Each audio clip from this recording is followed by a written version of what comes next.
Bueno, pues tenemos aquí una cuestión de experimentalidad, es de junio de 2024, de la EBAU de Castilla-La Mancha, y nos dice que tenemos un experimento, las leyes de Snell de la luz, puede viajar por el aire, fondo blanco, ¿vale?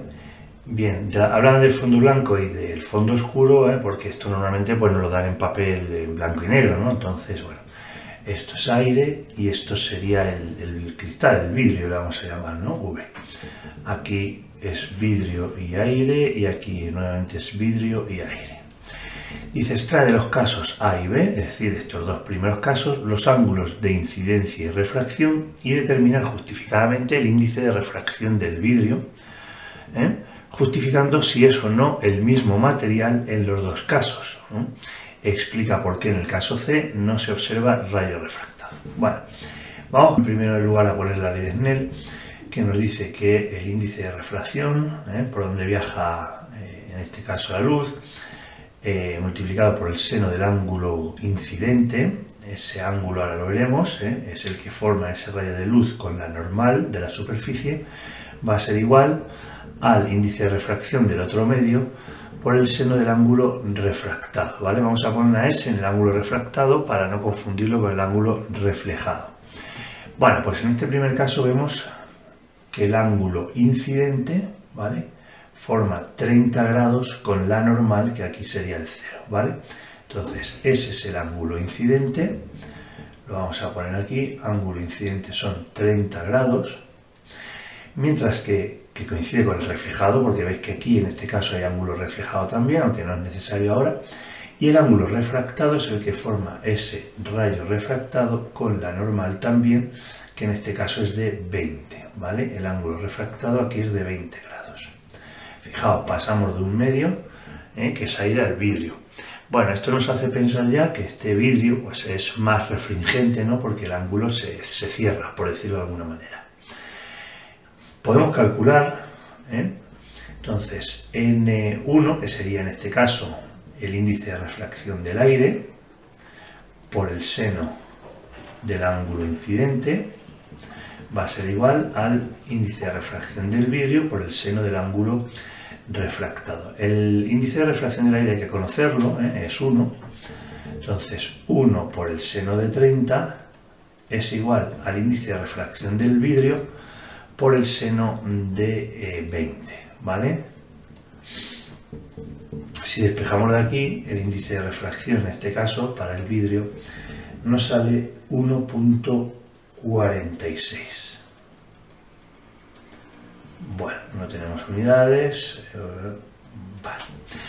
Bueno, pues por ahí tenemos el primer caso. Vamos con el segundo. Lo voy a hacer, por ejemplo, en rojo para diferenciarlo. Bueno, ahora el rayo parte del vidrio, ¿vale? Entonces tenemos N1. Lo que no conocemos ahora va a ser N. Bueno, vamos a poner aquí que esto es ahora N del vidrio,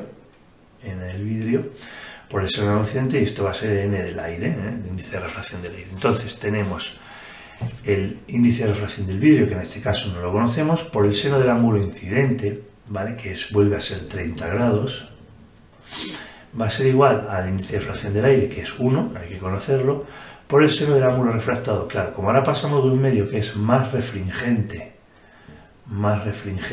a menos refringente, el ángulo como que se abre, ¿vale? De 30 pasamos a 45 grados. Veis aquí los 45 grados que forma el ángulo refractado con la normal, ¿vale? Ese es el ángulo refractado. Entonces tenemos aquí que en este caso el índice de refracción del vidrio es de 1,41. Y nos dice, justificando si es o no el mismo material en los dos casos. Bueno, fijaos que es muy parecido el índice de refracción, pero no exactamente igual, Entonces, yo aquí me atrevería a decir que no es exactamente el mismo material, ¿no? Porque tenemos 1,46, 1,41, no es mucha la diferencia. Entonces, bueno, aquí, no sé, podría llevarse a interpretación, pero esa pequeña diferencia me hace pensar que no es el mismo material, ¿vale? Por último, nos dice explica por qué tenemos en el caso C no hay rayo, no se observa rayo refractado, solo tenemos, en el caso C solo hay reflejado. Fijaos que aquí no aparece ningún rayo refractado, cuando en los casos A y B hay tanto rayo refractado como rayo reflejado. Bueno, ¿qué está ocurriendo aquí? Bueno, pues es el concepto de lo que conocemos como reflexión total, que nos lleva a definir lo que es el ángulo límite, ¿vale? El ángulo límite. Bien, cuando nosotros pasamos de un medio que es más refringente, como es este caso, a un medio que es menos refringente, ¿vale? Cuando pasamos de uno que es más a uno que es menos, va a llegar un momento en el que hay un ángulo, en el que no hay rayo refractado, sino que todo lo que llega se refleja. Esto, a la hora de calcularlo, nosotros lo podemos hacer del siguiente modo. En este caso tendríamos el índice de refracción del vidrio por el seno del ángulo incidente. Vamos a decir que ese es el ángulo, vamos a calcular el ángulo límite. Sería igual al índice de refracción, en este caso del aire, por el seno del ángulo refractado. ¿Qué ocurre? Que el ángulo refractado en este caso asumimos que sería 90, porque no se refracta nada, ¿no? Es como si, entonces, al poner matemáticamente tenemos que decir que sería el ángulo de 90. Para calcularlo deberíamos conocer este ángulo límite, deberíamos conocer el índice de refracción del vidrio. Bueno, como aquí en este caso nos ha dado dos valores diferentes, vamos a presuponer que fuera el mismo, y entonces vamos a coger un valor medio de índice de refracción del vidrio, vamos a coger un valor medio de 1,435, ¿vale? Vamos a pensar que sí que era el mismo material, pero las medidas pues nos ha variado un poco por los decimales y cogemos la media. Bueno, pues si hacemos esto, fijaos, nos quedaría que 1,435 por el seno del ángulo límite sería igual al 1, que es el índice de refracción del aire, por el seno de 90, que también es 1, de todas maneras. Si despejamos de aquí el ángulo límite, para este caso, nos da 44,17 grados.